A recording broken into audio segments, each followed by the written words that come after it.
Bonjour à tous, bienvenue pour Dimanche en politique, votre émission de débat en Franche-Comté, avec ce matin un nouvel épisode du feuilleton sur les 80 km/h. 7 mois après avoir imposé cette nouvelle limitation de vitesse sur tout le réseau secondaire, et alors même que le nombre de tués sur les routes concernées par cette mesure a singulièrement diminué l'an passé, le gouvernement semble prêt à faire des concessions, à redonner la main aux élus locaux notamment. Alors le pouvoir recule-t-il face à l'impopularité d'une mesure au mépris de la sécurité routière? Est-ce pragmatique? Est-ce opportuniste? On va en débattre jusqu'à midi avec nos trois invités. Je vous les présente tout de suite. D'abord, Olivier Guillemin, vous êtes co-référent départemental avec Philippe-Antoine de La République En Marche dans le département du Jura. Vous êtes également élu municipal dans la petite commune de Louvatange. Également sur ce plateau, Yves Cratinger, président du conseil départemental de Haute-Saône. Vous êtes ancien sénateur socialiste, vous êtes aujourd'hui d'hiver gauche. Et à vos côtés, Cédric Perrin, sénateur Les Républicains du territoire de Belfort. Bonjour à tous les trois. Bonjour. Merci d'avoir accepté notre invitation. Vous en avez l'habitude, cette émission, c'est aussi la vôtre. Vous pouvez la commenter sur les réseaux sociaux, interpeller nos invités, nous faire part de vos questions, de vos réactions, grâce au mot dièse qui s'affiche, Dimpol FC comme Dimanche en politique Franche-Comté. Je me ferai d'ailleurs le relais de certaines de vos questions tout au long du débat. Alors messieurs, après des mois de fermeté, passer à répéter que l'abaissement de la vitesse sur le réseau secondaire allait faire baisser le nombre de tués sur les routes, qu'il fallait sacrifier un peu de notre liberté au volant pour notre sécurité sur la route, le gouvernement ouvre donc la porte à des aménagements. Cédric Perrin, la majorité de droite au Sénat plaide depuis plusieurs mois pour davantage de souplesse. Êtes-vous satisfait ? Satisfait, oui, mais je dirais qu'il est grand temps que nous ouvrions enfin le débat. Nous avions à l'époque largement contesté le dogmatisme, la brutalité aussi avec laquelle cette mesure avait été mise en œuvre, puisque je rappelle qu'une mission sénatoriale avait été désignée en avril 2018, dont Michel Raison était le fer de lance, sénateur de Haute-Saône, et il avait été largement demandé, en tout cas au gouvernement, de prendre le temps avant de mettre en place cette mesure. On leur a demandé à minima 6 mois et le Premier ministre n'a jamais accepté de prendre le moindre temps. Il a décidé de prendre cette mesure de manière très verticale et dogmatique, sans consulter qui que ce soit. Et aujourd'hui, on se rend compte que finalement, il existe des corps intermédiaires dans ce pays, des élus, des syndicats, des associations, des gens qui sont des traits d'union entre le gouvernement, je pense, et la population, et qui sont capables peut-être aussi de réfléchir et parfois de trouver des solutions. Donc aujourd'hui, on les écoute enfin. Et je pense que sur cette problématique des 80 km/h, eh bien, c'est le bon sens et le pragmatisme qui vont peut-être l'emporter, encore que il semblerait qu'entre le président de la République et le Premier ministre, il y ait quelques divergences sur la question. On y reviendra. Et donc, nous verrons lequel des deux gagnera. Yves Cratinger, vous aussi, vous aviez émis des réserves depuis un moment sur cette mesure, d'autant plus que la Haute-Saône accueillait un tronçon expérimental pour les 80 km/h. Vous n'étiez pas convaincu dès le départ ? Moi, je suis convaincu, et je l'étais dès l'année dernière, parce qu'au mois de mars, j'avais écrit au Premier ministre, que nous devions construire un processus entre l'État et les départements. Les départements qui ont en charge la plupart des routes qui étaient concernées. C'est l'habitude de travail que nous avions depuis des décennies, travailler avec l'État. Moi, j'ai proposé qu'on range les routes en 3 catégories. Les endroits où on peut encore rouler à 90, les endroits où il est vraiment souhaitable de rouler à 80, et puis ceux où nous devons plutôt prescrire le 70 km/h. Parce qu'il y a des routes secondaires en milieu rural, dans les zones montagneuses, où rouler à 80 serait extrêmement dangereux. Elles ne sont pas déjà à 70, ces routes-là ? Écoutez, pour le moment, nous sommes en attente de ce que va décider l'État. Moi, je considère cette mesure comme en contradiction avec le code de la route.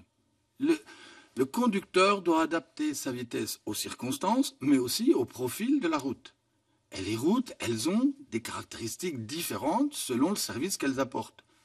Il faut le prendre en compte.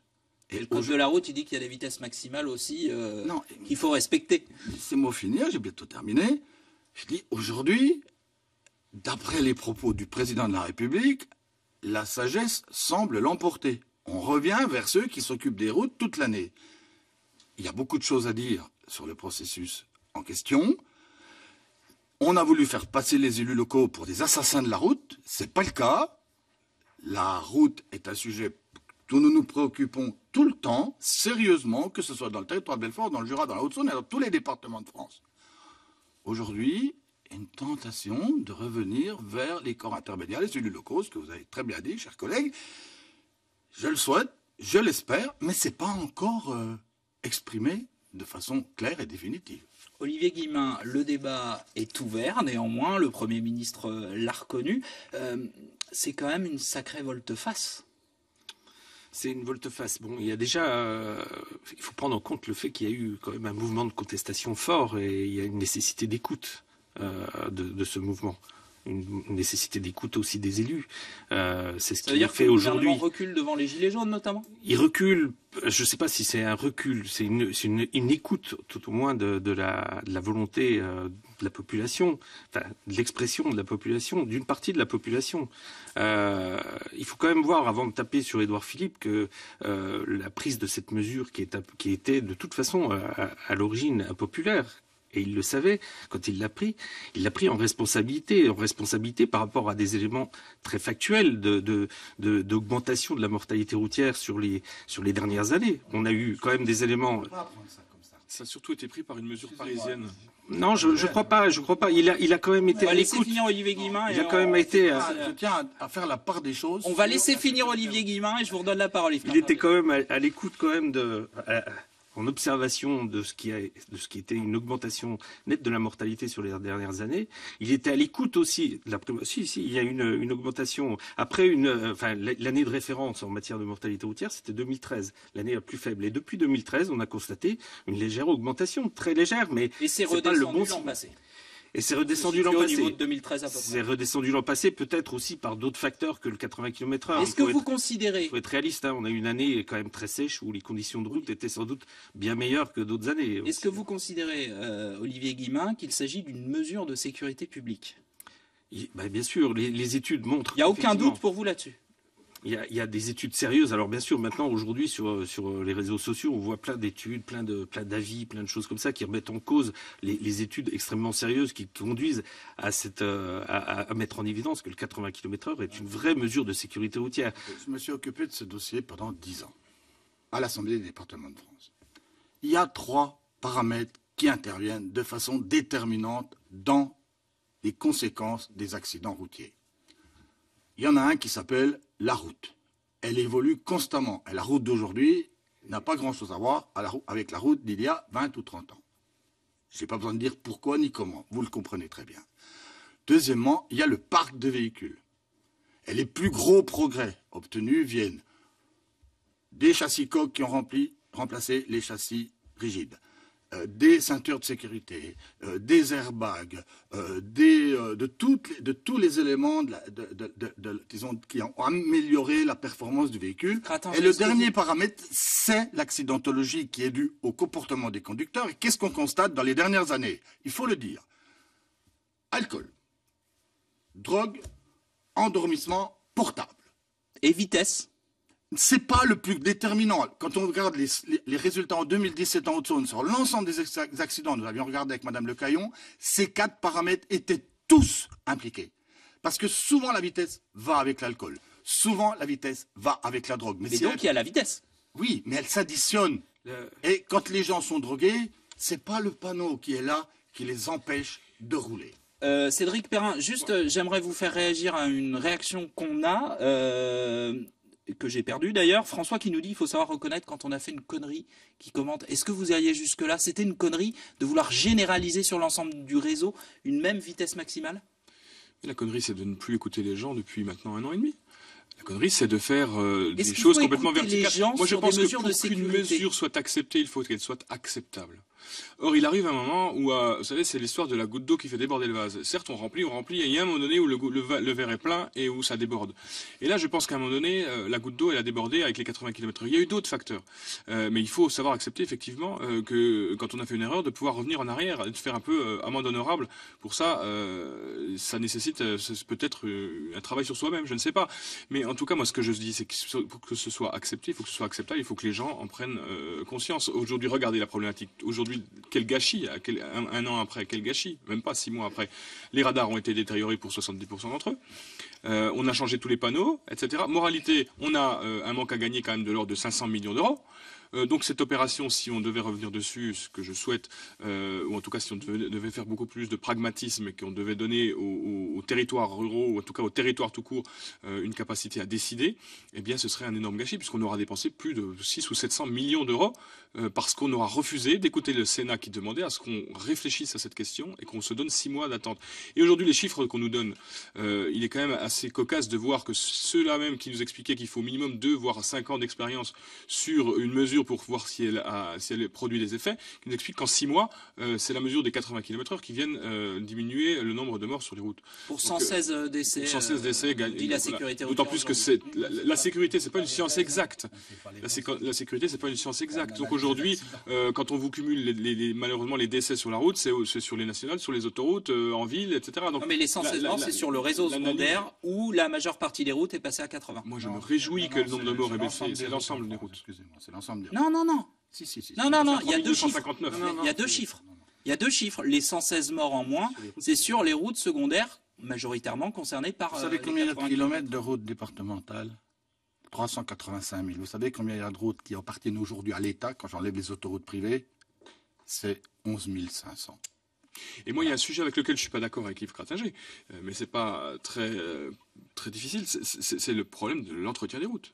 Parce que si effectivement les routes sont sans doute plus adaptées aujourd'hui à la circulation routière qu'elles ne l'étaient il y a 30 ans, en revanche, la baisse des dotations qu'on a subies tous depuis un certain temps, moi j'ai été maire quand même un certain temps, je peux vous assurer que le montant des travaux routiers qu'on faisait il y a 20 ans n'est plus du tout, sans commune mesure d'ailleurs, avec ce qu'on fait aujourd'hui. Ça veut dire qu'on entretient moins les routes aujourd'hui qu'avant. Donc l'accidentologie, elle vient peut-être aussi de là. Il y a la problématique de l'alcool, de la drogue, de l'entretien des routes. Ce sont des sujets dont on devrait déjà parler avant de vouloir réfléchir aux 80 km/h. Emmanuel Macron, Olivier Guillemin a dit devant les maires il y a quelques semaines, il faut ensemble que l'on trouve une manière plus intelligente de mettre cette disposition en œuvre. Il n'y a pas de dogme. Comme Cédric Perrin le disait tout à l'heure, le Premier ministre notamment, puisque c'est quand même Édouard Philippe qui a pris sur lui et qui a assumé cette mesure depuis plus d'1 an maintenant, il a été trop dogmatique, le Premier ministre, sur cette question?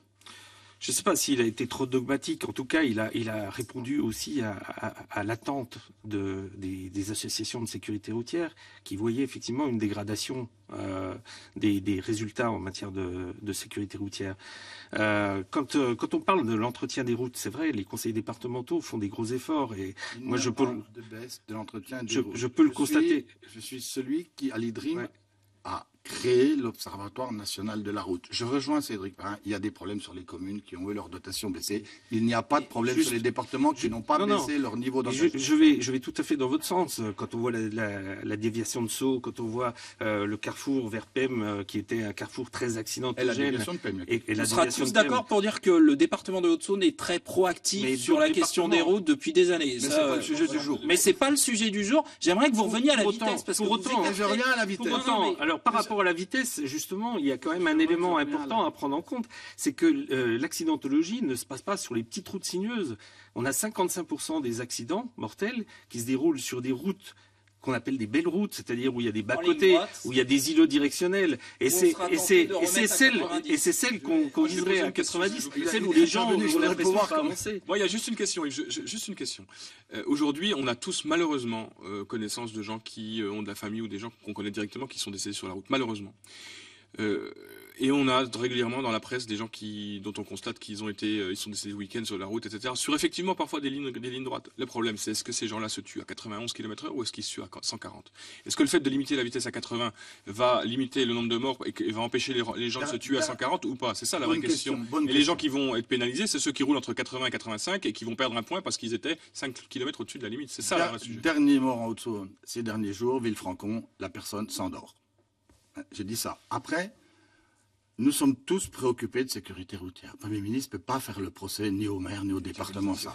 Première chose. Deuxièmement, vous parlez du Premier ministre, on va l'écouter, il s'adressait aux élus locaux. On l'écoute et vous répondez juste après parce que il vous pointe du doigt. On va l'écouter. Édouard Philippe, c'était en tout début de semaine lors de la présentation des chiffres de la sécurité routière de l'an passé, des chiffres dont il dit qu'ils sont historiques.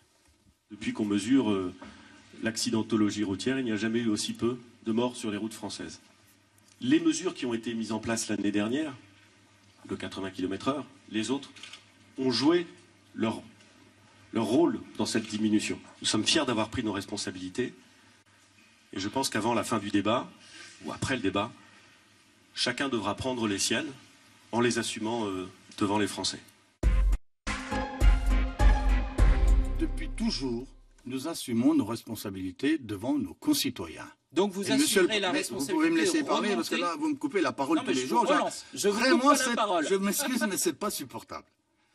Je m'exprime très clairement. Nous assumons complètement la responsabilité routière et nous y mettons des dizaines et des dizaines de millions d'euros tous les ans. Je voudrais bien que l'État en fasse autant sur les routes nationales. Première chose.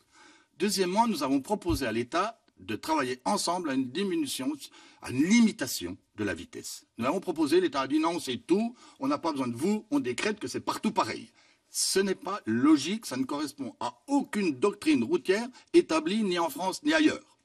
Et donc nous proposons non pas une baisse uniforme, mais une baisse qu'il soit adapté à l'état, à la circulation, au profil de la route. Il y a des éléments clés que nous connaissons qui relèvent d'ailleurs de catalogue de l'État. Maintenant, quand j'ai fait ça, moi, avec les services du département, on arrive à 711 km sur 3450. C'est-à-dire que vous avez classé... Je peux finir. Route, on les a classés en 3 catégories. Voilà. 90 km/h, 711. À 80 km/h, 1426. Et à 70 km/h dans les zones où aujourd'hui personne n'en parle, mais il arrive quand même qu'il y ait des accidents, 1500 km. Donc les départements étaient tous d'accord pour travailler là-dessus.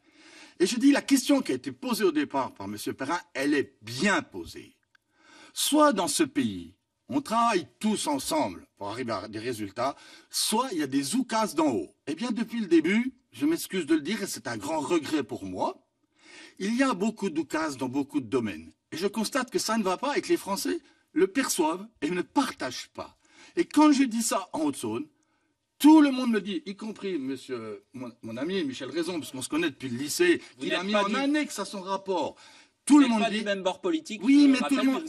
Mais est-ce que vraiment la sécurité routière peut se traiter sur le plan politicien? Franchement, je le précise, c'est tout. Ne prenez pas tout mal, Yves Crattinger. Je ne prends pas mal, mais je m'exprime. Il y a un désastre sur les radars. Et on dit que la mesure est acceptée, alors que ce que je propose dans des réunions régulièrement, les gens me disent, tu as raison. Tu as raison. Et donc, est-ce qu'on fait confiance à la France en recommandant, en expliquant, en travaillant sur le fond ou pas? Cédric Perrin, vous parliez des radars tout à l'heure en disant que les gens se faisaient attraper à 82 km/h. Mais si on repasse à un tronçon à 70, un tronçon à 80, un tronçon à 90, les routes. Les automobilistes vont dire la même chose. On s'y perd, ça change tout le temps. Ça suppose de le faire. Ça suppose. Il y a des progrès à faire sur les routes nationales. C'est compliqué. Ça suppose de le faire intelligemment.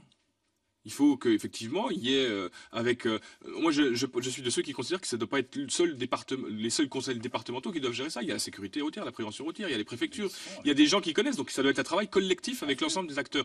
Mais je voudrais revenir sur un point qui, moi, me paraît fondamental. Moi, les 80 km/h, j'y étais opposé dès le départ.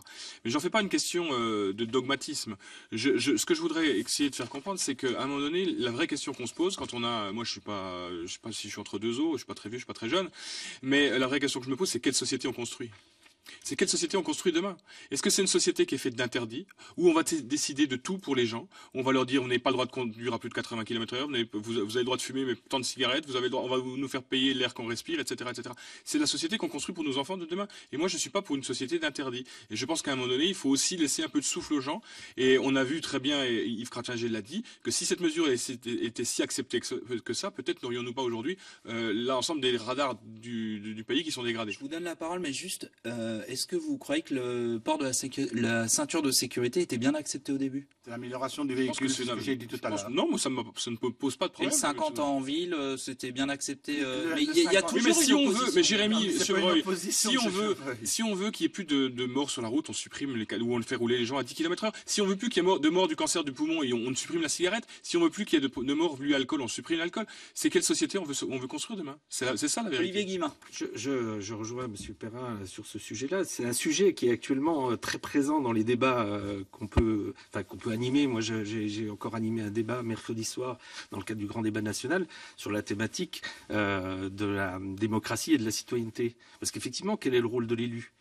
Et quelle est la problématique de la représentativité de l'élu? Est-ce qu'il est effectivement censé représenter l'ensemble des intérêts particuliers, ou est-ce qu'à un moment, il doit aussi endosser le rôle de responsable et de prôner l'intérêt général? C'est quand même quelque chose d'extrêmement important aujourd'hui dans le débat actuel, qu'à un moment, finalement, on trouve cet équilibre entre représentativité et intérêt général. Parce que, je suis d'accord, on peut considérer ça comme une multiplication de pertes de liberté. Maintenant, je ne pense pas que Édouard Philippe, quand il a proposé ça, il était dans une logique de supprimer les libertés.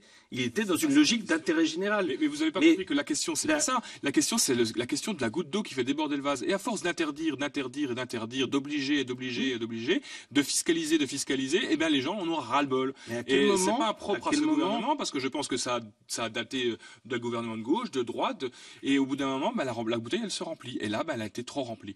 Et donc, je pense qu'il faut faire un mouvement de recul et peut-être réfléchir à avoir une politique à long terme et de se dire quelle société on veut vraiment construire. Et moi, je le dis très honnêtement. Aujourd'hui, on vit dans une société où tout le monde, dès lors qu'il tient des propos qui ne plaisent pas, se voit offrir un procès en sorcellerie, où la parole n'est plus libre. On est dans un pays où les journalistes se font matraquer, où les gens, dès lors qu'ils disent quelque chose qui ne va pas dans le sens de la comment dirais-je, de la conscience ou de la pensée majoritaire, eh bien, quelqu'un qui doit être dézingué. C'est ça la vraie question. On s'éloigne du sujet là, mais vous parliez tout à l'heure du rôle des associations prévention routière, notamment, vous l'avez cité. Je vous propose d'écouter Yves Lemaire, il est patron régional Bourgogne-Franche-Comté de la prévention routière. On lui a demandé si revenir sur cette mesure du 80 km/h généralisé était une bonne chose. Écoutez sa réponse.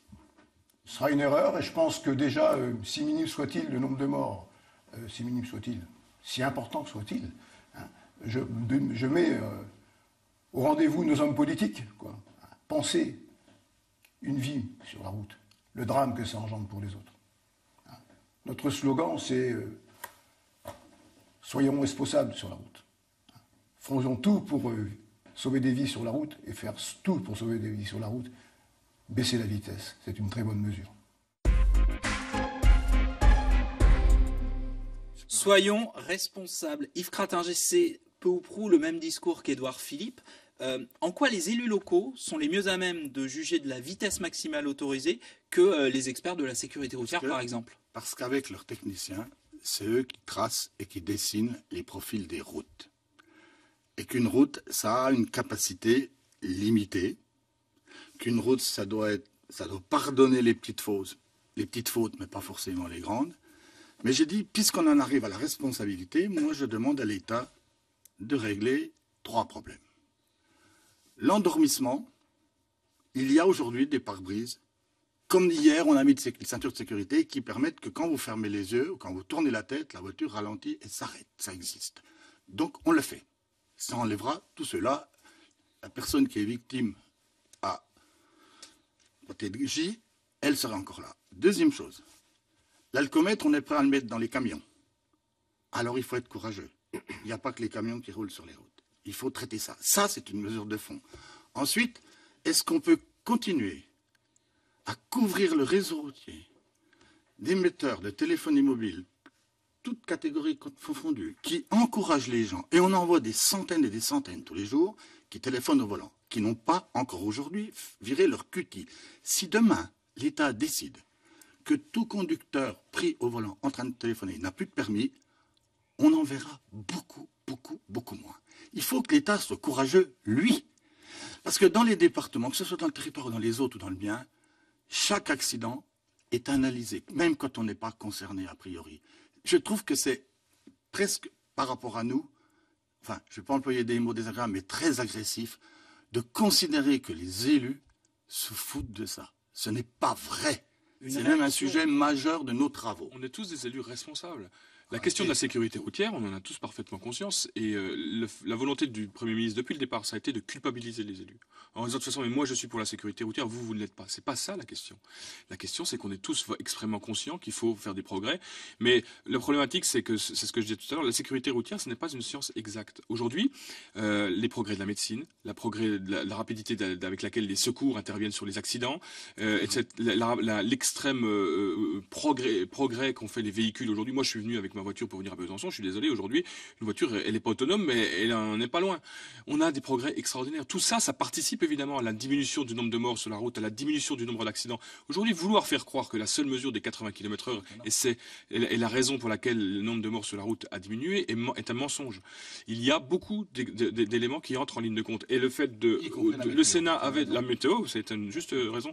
Et le fait, comme le Sénat l'avait demandé, de peut-être faire travailler avec les élus locaux et faire en sorte qu'on ait des variantes de route en fonction de la capacité qu'on a à y rouler ou pas, c'est important. Aujourd'hui, il y a des routes sur lesquelles on ne peut pas rouler à 80 et pourtant elles sont limitées à 80. Il y en a d'autres, je suis désolé, sur lesquelles on roule à 80 et c'est très compliqué d'arriver à se maintenir à 80 et ne pas rouler à 90.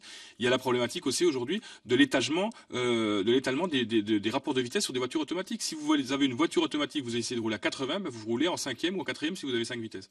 Et donc, quid de la consommation de carburant, quid de l'environnement? On n'a pas réfléchi à tout ça. On a fait les choses de manière dogmatique et verticale sans se réfléchir à ce que ça allait donner. Et aujourd'hui, le résultat, on le voit. Une réaction de Cyril. Je dois vous préciser que quand on a commencé à faire des débats, c'est pas le premier débat sur les 80 km/h que l'on fait, on avait des avalanches de réactions contre les 80 km/h.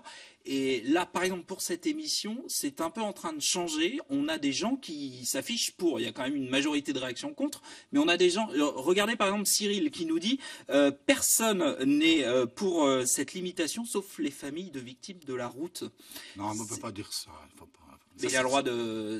Oui, il a le droit, voilà, mais je veux dire, non, il n'y a pas que les familles de victimes. Olivier Guimard, rapidement, le gouvernement, il est courageux ou pas sur cette question? Parce que c'est ce que pointait Yves Cratinger. Le gouvernement était courageux de proposer cette mesure. Maintenant, il est à l'écoute. Et je pense qu'effectivement, ce qui a été dit par le président de la République est plus ou moins sous-entendu par le Premier ministre, d'adapter effectivement cette question-là en lien avec les collectivités. C'est fini. Merci beaucoup. Merci à tous les trois. Je vous donne rendez-vous la semaine prochaine pour une nouvelle émission spéciale Grand Débat. Bon dimanche à tous.